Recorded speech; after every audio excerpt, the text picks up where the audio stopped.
আসসালামু আলাইকুম। আশা করি সবাই অনেক অনেক ভালো আছেন। আজকে রওনা হয়েছি হচ্ছে শ্রীলঙ্কা এবং শ্রীলঙ্কা থেকে মালদ্বীপের উদ্দেশ্যে। তো চলুন পুরো প্রসেস আপনাদেরকে বলে দিব। আহ, এখান থেকে শ্রীলঙ্কা যাওয়ার পথটা কেমন, দেন ওখান থেকে মালদ্বীপে যাওয়ার পথটা কেমন, সবগুলো একদম একসাথে আপনাদেরকে জানিয়ে দেব। তো চলুন এই সফরটা আপনাদেরকে দেখানো যাক। তো প্রিয় দর্শক শ্রোতা, এয়ারপোর্টে যখনই যাবেন অ্যাটলিস্ট হাতে ৩-৪ ঘন্টা সময় নিয়ে যাবেন। তার মানে হচ্ছে আপনি যেখান থেকেই রওনা হন, এয়ারপোর্টে পৌঁছে আপনার ফ্লাইট ধরা ওই সময়টার মধ্যে যেন ৪ ঘন্টা সময় থাকে। কারণ কেন বলছি? কারণ এয়ারপোর্টে হচ্ছে অনেক ধরনের ফর্মালিটিস থাকে। আপনার ভিসা সংক্রান্ত কিছু প্রবলেম থাকতে পারে, ইমিগ্রেশনে আপনাকে অনেকগুলো কোশ্চেন করে। সো এই সমস্ত কারণে আপনার অনেক সময় লাগতে পারে, তাই এয়ারপোর্টে একটু তাড়াতাড়ি আসবেন। এখন আমি চলে এসেছি এয়ারপোর্টে। দেখতেই পাচ্ছেন এয়ারপোর্টে বিশাল এক সারি। তো আসার আগে সবসময় কনফার্ম করবেন যে আপনার পাসপোর্ট ঠিক আছে কিনা, পাসপোর্ট সাথে টিকিটটা সাথে রাখবেন। আর শ্রীলঙ্কায় যাওয়ার জন্য একটা ফর্ম পূরণ করতে হয়। ওইটা আমি যারা ট্রানজিটে যেতে চান তারা হচ্ছে ফ্রি করতে পারবেন। আমি তো বেশ কয়েকদিন থাকবো, এই জন্য আমি এটা আগে থেকেই $21 দিয়ে ক্রেডিট কার্ড দিয়ে পূরণ করে নিয়েছি। সো প্রিয় দর্শক শ্রোতা, এটাই হচ্ছে এটা ফর্ম। এটা ফর্মটা আপনারা এই ওয়েবসাইটে গিয়ে পূরণ করতে পারবেন।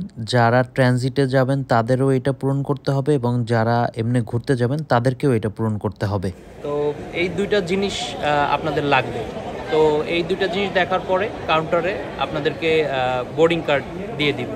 সো প্রিয় দর্শক শ্রোতা, আপনারা যারা দেশের বাইরে যাবেন অবশ্যই সাথে করে ছোট্ট একটা পাউচ ব্যাগ রাখবেন। আর এই পাউচ ব্যাগের মধ্যে আপনার পাসপোর্ট, ভিসা, তারপর হচ্ছে আপনার আইডি কার্ড, আপনি যে বিদেশে যাচ্ছেন সেখানে আপনার অফিস থেকে যে পারমিশন লেটার, বা আপনি যদি স্টুডেন্ট হন একটা পারমিশন লেটার লাগে, সেই জিনিসগুলো ২ সেট ফটোকপি করে সুন্দরভাবে রেখে দিবেন। কারণ কখনো যদি দেখতে যায় যেন সাথে সাথে এই জিনিসগুলো দেখাতে পারেন। কারণ বাংলাদেশ ইমিগ্রেশন এমন একটা ইমিগ্রেশন, আপনি যদি এখান থেকে ইন্ডিয়ায়ও যান আপনাকে হাজারটা কোশ্চেন করবে। সো এর জন্য সবসময় রেডি থাকবেন। সো আমার হচ্ছে এখন ইমিগ্রেশন শেষ, ইমিগ্রেশন কমপ্লিট করে এখন আমি বোর্ডিং গেটের উদ্দেশ্যে যাব। তো যাওয়ার আগে আমার হচ্ছে কার্ড আছে, কার্ডে আমি ফ্রি লাউঞ্জ ইউজ করতে পারি। তো কিছু খেয়ে নিব, কারণ হচ্ছে এয়ারক্রাফটের খাবারগুলো আমার অতটা বেশি পছন্দের না। আর এখানে ফ্রি ফ্রি খাওয়া যাচ্ছে। প্রতি মাসে বছরে 5,000 টাকা করে চার্জ দেই। তো চলুন ফ্রি খাবারটা আপনাদেরকে দেখাই কেমন। সো এয়ারপোর্টের দোতলায় সবগুলো লাউঞ্জ রয়েছে। তো আপনারা অবশ্যই লাউঞ্জে যাওয়ার আগে জেনে নেবেন যে আপনার ক্রেডিট কার্ডটা কোন লাউঞ্জে আপনি ইউজ করতে পারবেন এবং সেই সাথে কয়জন ওই লাউঞ্জটায় খেতে পারবেন, এগুলো জেনে নেবেন। কারণ অনেক সময় আপনি জানেন যে এটা ইউজ করতে পারবেন কিন্তু গিয়ে আসলে ইউজ করা যায় না। কারণ কি, এই যে কার্ডটা, এই কার্ডটা আগে থেকে অ্যাক্টিভ করে রাখতে হয়। অ্যাক্টিভ করে নিলে তখন ওখানে গিয়ে আপনি ইউজ করতে পারবেন। ঠিক আছে? সো আমার যে কার্ড, সেই কার্ড অনুযায়ী আমি বলাকাতে আমি হচ্ছে ঢুকতে পারি, ইউজ করতে পারি। স্ট্যান্ডার্ড চার্টার্ডের কার্ড আমার। তো এখন ভেতরে ঢুকবো। সো বলাকা লাউঞ্জটা খারাপ ছিল না, মোটামুটি সিম্পলের মধ্যে গর্জিয়াস। মানে মোটামুটি বেশ ভালোই অ্যারেঞ্জমেন্ট আসলে ছিল। অ্যাকচুয়ালি এই লাঞ্চগুলোতে আপনি যদি খেতে চান তাহলে আপনাকে প্রায় $27 মতো লাগবে, অর্থাৎ বাংলা টাকায় প্রায় ৩,০০০ টাকার মতো লাগবে। আর কার্ড যদি থাকে তাহলে আপনি তো ফ্রি খেতে পারবেন। তো এখানের যে আইটেমগুলো ছিল, আইটেমগুলো মোটামুটি ভালোই ছিল।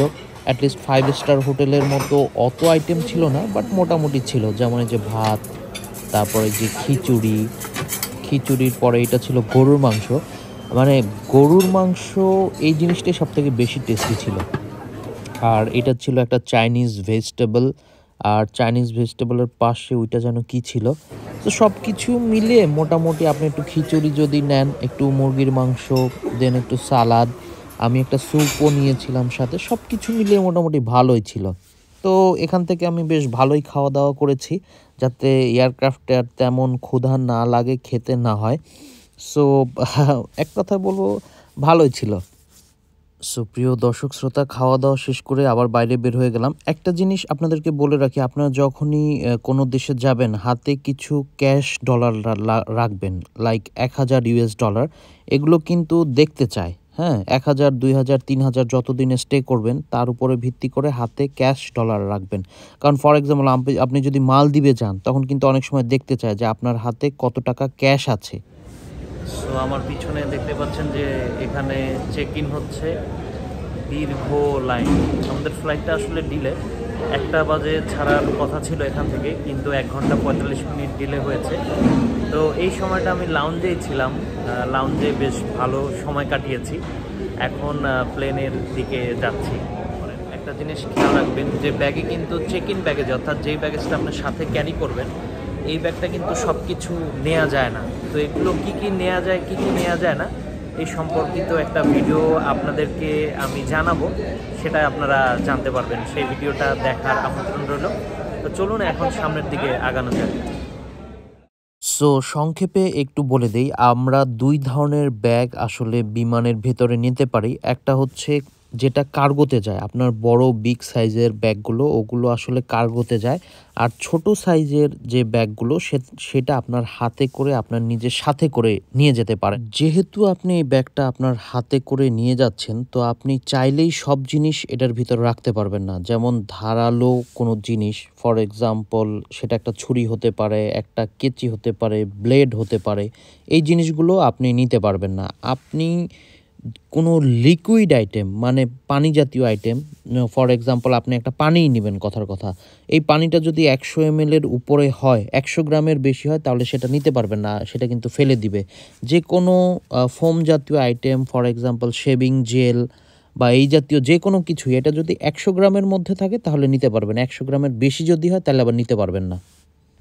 সো অনেক সময় দেখা যায় যে প্যাসেঞ্জারদের ব্যাগে বডি স্প্রে থাকে, তারপর হচ্ছে অনেক সময় পারফিউম থাকে। সো যেটাই থাকুক আপনি নিতে পারবেন যদি সেইটার 100 গ্রাম সমান যদি হয় তাহলে আপনি নিতে পারবেন। যদি 100 গ্রামের বেশি হয় তাহলে কিন্তু আপনি নিতে পারবেন না।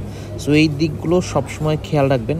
আর আরেকটা ভিডিওতে আমি বিস্তারিত সব বলে দিব যে এই ব্যাগে আপনারা কি কি নিতে পারবেন আর কি কি নিতে পারবেন না। এই জিনিসটা কিন্তু আপনার বাংলাদেশ থেকে যখন যাবেন তখন যেমন প্রযোজ্য, আবার বিদেশ থেকে যখন আসবেন সেক্ষেত্রেও কিন্তু এই জিনিসটা প্রযোজ্য। তো চলুন এখন আস্তে আস্তে আমরা আগাই, প্লেনের ভিতরে ঢোকা যাক। প্লেনের ভিতরে ঢোকার সময় হয়ে গেছে। বোর্ডিং ব্রিজ থেকে আমরা আস্তে আস্তে ভিতরের দিকে যাচ্ছি। এটা হচ্ছে জাহাজের ভিতরে, প্লেনের ভিতরের জায়গাটা, অনেক সুন্দর সুন্দর এয়ার হোস্টেস আছে। এটা হচ্ছে বিজনেস ক্লাস, এটার পরে হচ্ছে যেটা আসবে সেটা ইকোনমি ক্লাস। আপনারা উপরে দেখবেন অনেকে বিমানে ঢোকেন কিন্তু ঢোকার পরে প্লেনের ভিতরে সিট নাম্বার খুঁজে পান না। সিট নাম্বারটা কোথায় থাকে অ্যাকচুয়ালি? সিট নাম্বারটা আপনি সারা পৃথিবীর যে কোনো প্লেনেই, সেটা হচ্ছে যে উপরে যে দেখতে পাচ্ছেন, অর্থাৎ মাথার উপরে যেই জায়গাটিতে আপনি আপনার সুটকেস বা হ্যান্ডব্যাগ এগুলো রাখেন, সেই জায়গাটাতে আসলে সিট নাম্বারটা থাকে। তো আপনার টিকিটের যে নাম্বারটা দেওয়া আছে সেই নাম্বারটা অনুযায়ী, এই সিটের নাম্বার অনুযায়ী বসবেন, তাহলে দেখবেন আর ভুল হবে না।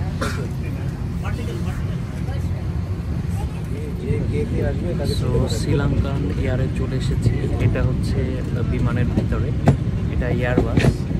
এখানে হচ্ছে 2টা সিট, আর পাশে হচ্ছে 1, 2, 3, 4টা, আর ওই সাইডে হচ্ছে 2টা করে সিট।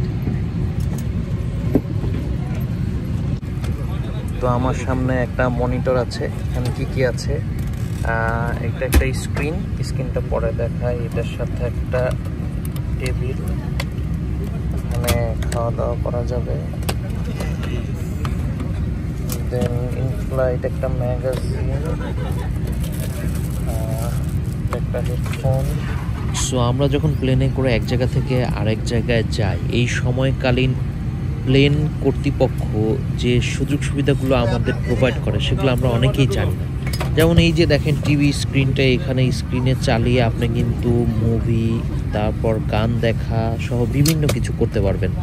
আমি এই যে অপশনটা চালাচ্ছি, এটা হচ্ছে ম্যাপ একটা, মানে এই ম্যাপটা করে আপনি দেখতে পারবেন যে আপনি কোথায় যাচ্ছেন, আর ঢাকা থেকে শ্রীলঙ্কা পর্যন্ত যাচ্ছেন, কোন কোন দেশের উপর থেকে উড়ে যাচ্ছেন, আপনি যখন ইন ফ্লাইটে থাকবেন কত হাজার ফিটে থাকবেন, কতক্ষণ সময় লাগবে, এই সব তথ্যগুলো কিন্তু এই মাধ্যমে জানা যায়। সো এই স্ক্রিনটার মধ্যে সব কিছু দেয়া থাকে। এই স্ক্রিনটাকে চালাতে একটু জানতে হবে, অনেকটা মোবাইলের মতো এগুলো টাচ করে করে দেখে দেখে দেন হচ্ছে এই যে ফ্যাসিলিটিসগুলো প্লেন কর্তৃপক্ষ যে ফ্যাসিলিটিস দেয় সেই ফ্যাসিলিটিসগুলো কিন্তু আপনার নিয়ে নিতে হবে।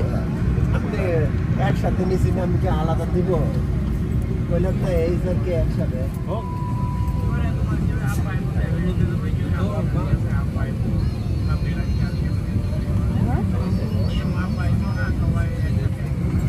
সো দেখতে দেখতে ছাড়ার সময় হয়ে গেল। আমাদের এয়ারক্রাফটটা শ্রীলঙ্কার কলম্বোর উদ্দেশ্যে যাত্রা শুরু করে দিল। সো যাওয়ার সময় ভালোও লাগছিল আবার খারাপও লাগছিল, কারণ হচ্ছে দেশ থেকে অনেক দিনের জন্য চলে যাচ্ছি, দেশের জন্য, দেশের মানুষের জন্য, আত্মীয় স্বজন সবার জন্য একটু খারাপই লাগছিল যে হঠাৎ অজানা একটা গন্তব্যে একা একা যাচ্ছি, কেমন হবে কি হবে। আবার সেই সাথে আবার ভালো লাগাও কাজ করছিল যে দূরে একটা জায়গায় যাব, নতুন একটা জায়গায় অনেক নতুন কিছু দেখব। সব মিলিয়ে সেটাই বললাম যে খারাপও লাগছিল আবার ভালোও লাগছিল। আমরা নিচ থেকে যখন ওপরে দেখি তখন দেখা যায় যে মাথার উপর কি বিশাল আকাশ। যখন আকাশে যাওয়া হয়, আকাশের উপরে ওঠা হয়, তখন দেখা যায় যে আকাশ বলে আসলে কিছুই নেই, পুরা বিশাল একটা আকাশ। সো লাইফটা কি অদ্ভুত, তাই না? ওপর থেকে এই ছোট ছোট জিনিসগুলো দেখতে অনেক ভালোই লাগে, সুন্দর লাগে অনেক। সো এই দৃশ্যটা হচ্ছে ইনফ্লাইটে, অর্থাৎ আকাশের উপরে দেখতেই পাচ্ছেন অনেক মানুষ যে যার মতো ফিল্ম দেখছে, কেউ অনেক কিছু করছে। সো এই সময়ের মধ্যে আসলে খাবারের সময় হয়ে গেল, খাবার দেখতে পাচ্ছেন চলে এসেছে। খাবারের আসলে অনেকগুলো অপশনস থাকে, লাইক আপনি যদি চিকেন খেতে চান চিকেন থাকে, আপনি যদি ফিশ খেতে চান ফিশ থাকে, আপনি যদি অন্য কিছু খেতে চান অন্য কিছুও থাকে। তো আমি যেটা নিয়েছিলাম আসলে আমি ভেজিটেবলটা নিয়েছিলাম। ভেজিটেবলটা দিয়ে আমি শুরু করি। যে জুস ছিল, পানি ছিল, একটা ফ্রুটস, সাথে একটা ছোট্ট একটা রুটি, সব মিলিয়ে ভালোই ছিল। আর শ্রীলঙ্কান এয়ারওয়েজের খাবারটা মোটামুটি ভালোই টেস্টিও ছিল। এটা ছিল রাইস সাথে অন্যান্যগুলো। সো খাবার দাবারের পরে যে জিনিসটা হয়, মানুষের প্রকৃতিগতভাবে একটা চাপ আসে। আমাদের বাংলাদেশিদের জন্য একটা লজ্জাজনক ব্যাপার হচ্ছে আমরা ঠিকভাবে টয়লেটটা ইউজ করি না, অনেক সময় করি না, আবার কিছু কিছু সময় ভালোভাবে করতেও পারি না। সব মিলিয়ে ঝিলে আসলে এটা খুব বিব্রতকর একটা পরিস্থিতির সৃষ্টি করে আপনি যদি কখনো টয়লেটে যান। তো চলুন তাহলে এখন টয়লেটের ব্যবহারটা দেখা যাক। সারা পৃথিবীর যে কোনো টয়লেটেই একটা লক থাকে, মানে আমরা নর্মাল বাসা বাড়িতে যেমন টয়লেটে গেলে সিটকানি দিয়ে বন্ধ করি, এইটাই সেই সিটকানি বা লক। এটাই যে বামে ডানে করে তারপর লক করতে হয়, ডান দিকে দিলে লক হয়ে যায়, বাম দিকে দিলে এটা খুলে যায়। তো অনেকেই দেখা যায় যে অনেক সময় লক করেন না। সো লক না করলে যেটা হয়, আরেকজন প্যাসেঞ্জার এসে স্বাভাবিকভাবেই ভিতরে ঢুকে যায় এবং এটা খুবই একটা বিব্রতকর পরিস্থিতি সৃষ্টি করে। এই যে যেটা দেখতে পাচ্ছেন এটা হচ্ছে বাচ্চাদের বেসিনেট, মানে যেই সব বাচ্চারা ন্যাপি পরে ওই ন্যাপি চেঞ্জ করার জন্য এই বেসিনেটটা দিতে হয়। এই বেসিনেটটা শোয়ায়ে তারপর হচ্ছে ন্যাপি চেঞ্জ করা যায়। এখন যেটা দেখতে পাচ্ছি এটা হচ্ছে বাথরুমের পুরো ফিচার। এই যে বামের যে অংশটা দেখতে পাচ্ছেন এটা হচ্ছে কমোড। এই কমোডের ভিতরেই আসলে হচ্ছে আপনার প্রস্রাব বা পায়খানা যেটাই বলেন সেটা করতে হয়। অনেক প্যাসেঞ্জার আছেন যারা নিচেই প্রস্রাব করে ফেলে, হ্যাঁ, সো এটা খুবই খারাপ। এই যে যেগুলো দেখতে পাচ্ছেন এটা হচ্ছে টিস্যু, আর এই যে একটা দেখতে পাচ্ছেন এটা টিস্যুর মতোই কাজ করে। এটা সুন্দর করে এই টয়লেটের যে কমোডটা, এই কমোডটাতে বসাতে হয়, কারণ এই কমোডটাতে তো অনেক মানুষ ইউজ করে, অনেক রোগ জীবাণু থাকে। সো এটার চারপাশে এটা সুন্দরভাবে বসিয়ে তারপর এটার উপরে বসতে হয়। এই যে বাটনটা দেখতে পাচ্ছেন পুশ লেখা, এটা হচ্ছে টয়লেট ফ্লাশ, অর্থাৎ আপনি প্রসাব পায়খানা যাই করেন প্রতিবার করার পরে এটা পুশ দিয়ে চাপ দিলে এটা টয়লেটের যে ফ্লাশ সেই ফ্লাশ হিসেবে কাজ করে, অর্থাৎ প্রসাব পায়খানা এগুলো সব ভিতরের দিকে নিয়ে যায়। সো অনেক প্যাসেঞ্জার আছেন যারা টয়লেট ব্যবহার করে কিন্তু প্রসাব করার পরে এই পুশ বাটনটা চাপ দেয় না। তো সেই ক্ষেত্রে কি হয়, 10 জন যদি প্রসাব করে এটা অটোমেটিকলি তো সাকশন হয় না, এটা এরকম উপরে ভরে যায়। এই যে যেগুলো দেখতে পাচ্ছেন এটা হচ্ছে সোপ থাকে এটার ভিতরে, মানে সাবান। এই যে লাল বাটনটা দেখতে পাচ্ছেন এইটা চাপ দিলে গরম পানি বের হয়, নীলটা মানে ওটার ডান সাইডে পাশেরটা চাপ দিলে ঠান্ডা পানি বের হয়। সো এই জিনিসগুলো দেখবেন। বাথরুম ইউজ করতে না পারাটা কোনো খারাপ কিছু না, বাট একটু দেখে দেখে বুঝে শুনে ইউজ করতে হবে। ওই যে ডান সাইডে যেটা দেখালাম এটা হচ্ছে টিস্যু, মানে আপনি ব্যবহার করা টয়লেটের যে টিস্যুটা ওখানে ফেলে দিলে ওটা অটোমেটিক নিচে চলে যাবে। আর এইখানে কমোডের ভিতরে ফেলবেন না, যদিও বাই চান্স ফেলেন এই পুশ বাটনটা চাপ দিলে, অর্থাৎ এই ফ্লাশ বাটনটা চাপ দিলে এটা একদম পরিষ্কার হয়ে যাবে। তো এই ছিল টয়লেট আসলে সবসময়, টয়লেট যেহেতু একটা নোংরা জিনিস, এটা সবসময় পরিষ্কার পরিচ্ছন্নভাবে রাখতে হয়, কিন্তু আমরা ম্যাক্সিমাম সময় এটা পরিষ্কার পরিচ্ছন্নভাবে রাখি না। সো যাই হোক, টয়লেট দেখলাম, এটা হচ্ছে ইনফ্লাইট এনভায়রনমেন্ট। দেখতে দেখতে কলম্বোর প্রায় কাছাকাছি চলে এসেছি। এই যে দেখতেই পাচ্ছেন, এটা এই যে দ্বীপটার মতো দেখা যাচ্ছে এটা হচ্ছে পুরো শ্রীলঙ্কা এবং সেই সাথে এই যে আমার হাতের পাশে এটা হচ্ছে কলম্বো।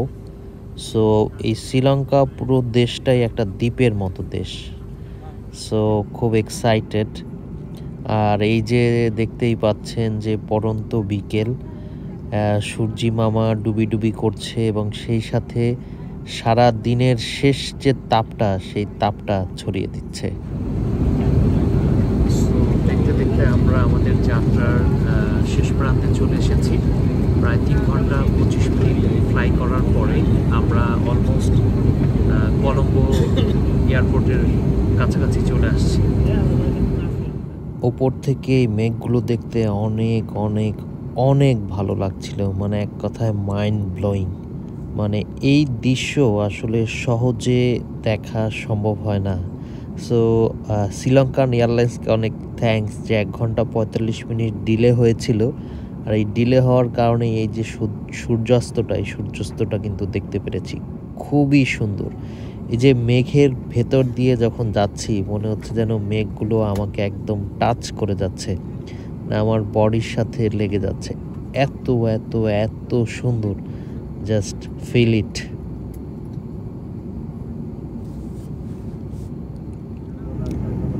মেঘের পার্টটা চুকিয়ে এখন এই যে জায়গাটা দেখতে পাচ্ছেন এটা হচ্ছে সমুদ্র।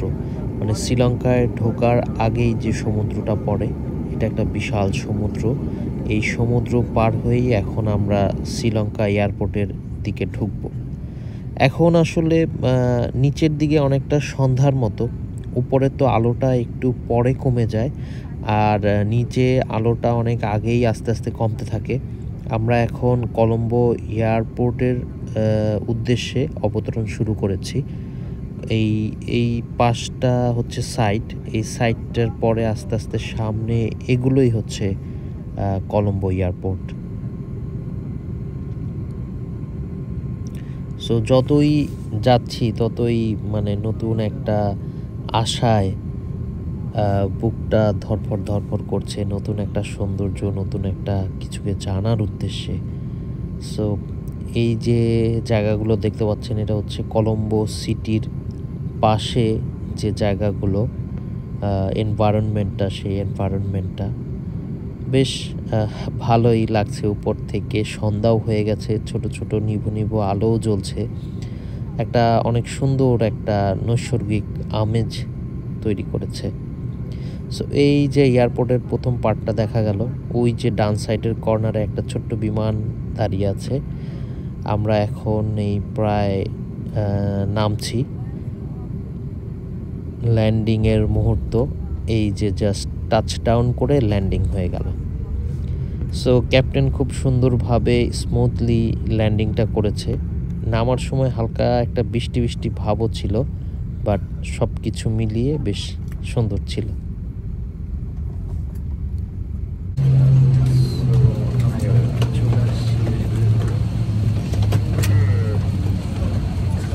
এখন প্লেন থেকে নেমে যাচ্ছি।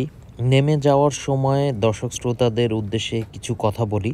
সেটা হচ্ছে আপনি যখনই যে কোনো দেশে যাবেন কয়েকটা জিনিস মাথায় রাখবেন, যে আপনি কোথায় যাচ্ছেন, সেই সব জায়গায় ট্যুরিস্ট ডেস্টিনেশনগুলো কি। অনেক সময় দেখা যায় যে আপনারা গেলেন, যাওয়ার পরে ইমিগ্রেশন থেকে ইমিগ্রেশন অফিসার আপনাদেরকে ওই দেশটাতে ঢুকতে দিল না। হয়ে থাকে এটা, কারণ হচ্ছে আপনার প্রপার ডকুমেন্টস আছে কিনা, আপনি প্রপারলি হচ্ছে ওইসব দেশে ঘুরতে যাচ্ছেন কিনা, সেই ইনফরমেশন কিন্তু ইমিগ্রেশন অফিসাররা জানতে চায়।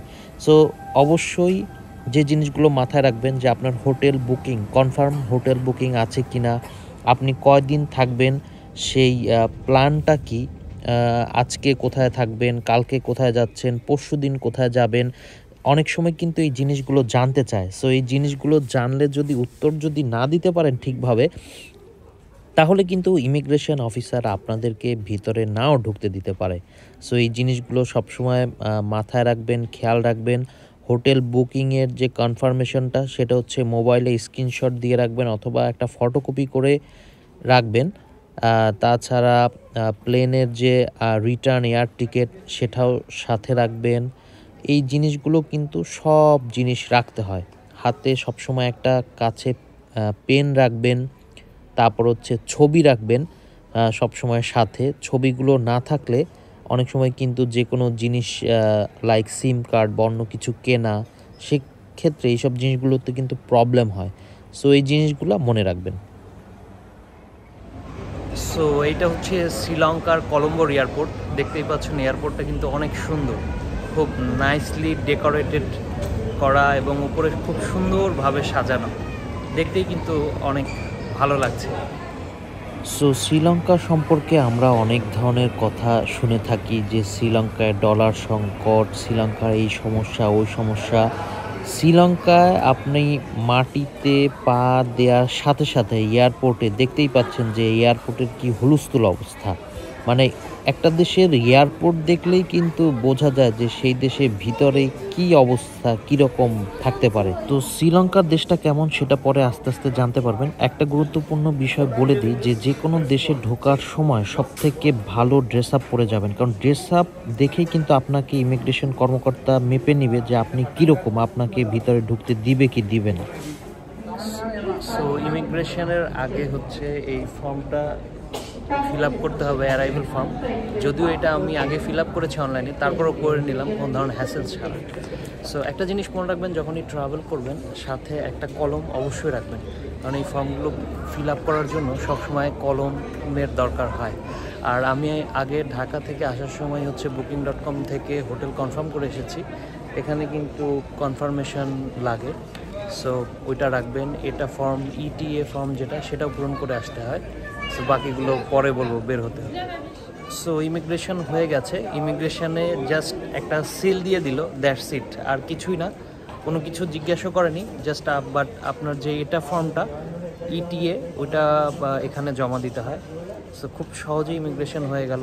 ইমিগ্রেশন থেকে পার হয়েই পিছনে দেখা যাচ্ছে সুন্দর একটা ডিউটি ফ্রি শপ। তা আমি আর এখান থেকে কিছু কিনবো না, এখন লাগেজ সংগ্রহ করার জন্য যাচ্ছি।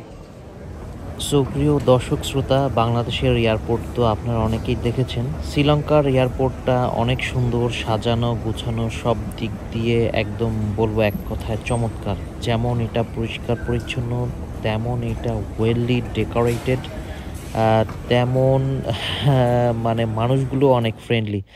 সো সব দিক থেকেই আমি বলবো যে শ্রীলঙ্কার যে এয়ারপোর্টটা, কলম্বোর এয়ারপোর্টটা অনেক সুন্দর।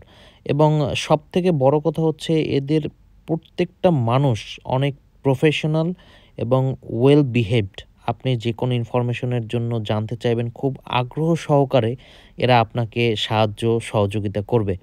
এই কারণেই কিন্তু সারা পৃথিবী থেকে প্রচুর মানুষ এই শ্রীলঙ্কাতে ভ্রমণ করতে আসে। সো লাগেজ বুঝে পেয়েছি। আমার জাস্ট এই যে ছোট্ট একটা লাগেজ ছিল, আমি মানুষ একা, সো ছোট পিচ্চি একটা লাগেজটা পেয়ে গেছি। এখন লাগেজ নিয়ে বের হয়ে চলে যাচ্ছি।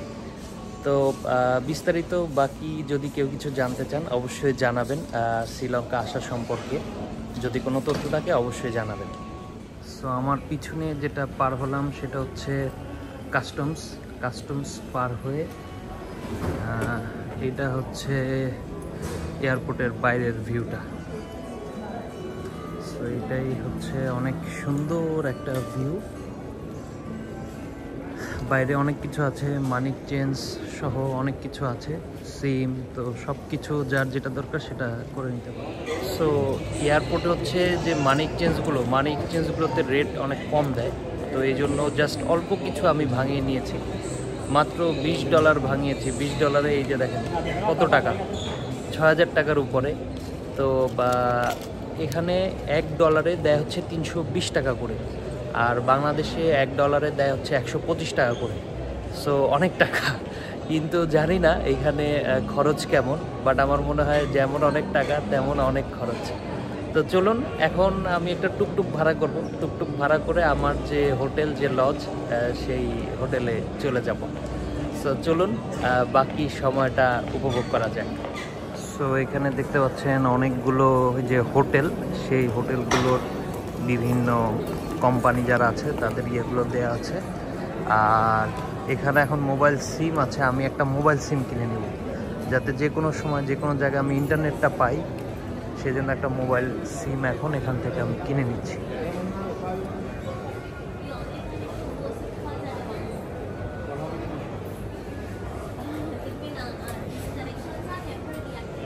সো কলম্বোতে যখন আসবেন এয়ারপোর্টে নামার সাথে সাথেই হচ্ছে সিম কার্ডটা নিয়ে নেবেন, তাহলে কি হবে, এই যে দেখতে পাচ্ছেন বিশাল লাইন, একটা সিম কার্ড পেতে কিন্তু 10 মিনিটের মতো সময় লাগে। সো এখানে আপনার অনেক টাইম কিন্তু লস হয়ে যাবে। এখানে প্ল্যান জাস্ট বুঝে জাস্ট সাথে সাথে যে কোনো এক জায়গায় দাঁড়িয়ে কিনে ফেলবেন, তাহলে অনেক সময় আসলে বেঁচে যাবে। আমি প্রায় 1 ঘন্টার মতো লাইনে দাঁড়িয়েছিলাম। সো আমার সব কিছু শেষ, এখন এখান থেকে এয়ারপোর্ট থেকে বাইরে চলে যাব। বাইরে থেকে একটা টুকটুক নিব, এয়ারপোর্ট থেকে একটু সামনে হেঁটে টুকটুকটা নিতে হয়। টুকটুকে ভাড়া অনেক কম পড়ে, বাংলাদেশে সিএনজির মতো অনেকটা। অ্যারাউন্ড আমার নিগম্বোতে আমার হোটেল, ওখানে যেতে বাংলা টাকায় কত 500-600 টাকার মতো হয়তো লাগবে, এখানকার প্রায় 1,500 রুপি লেগে যাবে। যাদের উবার ডাউনলোড করা আছে তারা উবারেও চলাফেরা করতে পারবেন, উবারে 2,000 রুপির মতো আসবে, চিপ, অনেক সস্তা। তো যদি আমি তো একা, এই জন্য টুকটুক নিয়ে নিব। আর যদি আপনাদের সাথে 3-4 জন বা বেশি থাকে তাহলে উবার কল করে মাত্র 2,000 রুপিতে চলে যেতে পারবেন। 2,000 টাকায় বাংলা টাকায় প্রায় কত পড়বে, কম, অনেক কম, মানে খুবই কম, প্রায় 800 টাকার মতো পড়বে। তো চলুন তাহলে এয়ারপোর্ট থেকে এখন বাইরে বের হওয়া যায়। তো এয়ারপোর্টের ভিতরে যে প্রাইভেট ট্যাক্সিগুলো আছে এগুলো কিন্তু অনেক টাকা চার্জ করে। তো এই জন্য আমি জাস্ট এয়ারপোর্ট থেকে বাইরে বের হয়ে একটা টুকটুক নিয়ে মাত্র 1,500 টাকা দিয়ে নিগম্বো আমার গন্তব্যে পৌঁছে গেছি। তো এইটাই ছিল মোটামুটি শ্রীলঙ্কা ট্যুর। আর শ্রীলঙ্কার যে সৌন্দর্য সেটা আপনাদেরকে জানিয়ে দিব আগামীকালকের এপিসোডে। দ্বিতীয় পর্বে আপনারা টোটাল শ্রীলঙ্কা সম্পর্কে ধাপে ধাপে আপনারা সব কিছু জানতে পারবেন। তো কেমন লাগলো আমাকে জানাবেন। ধন্যবাদ।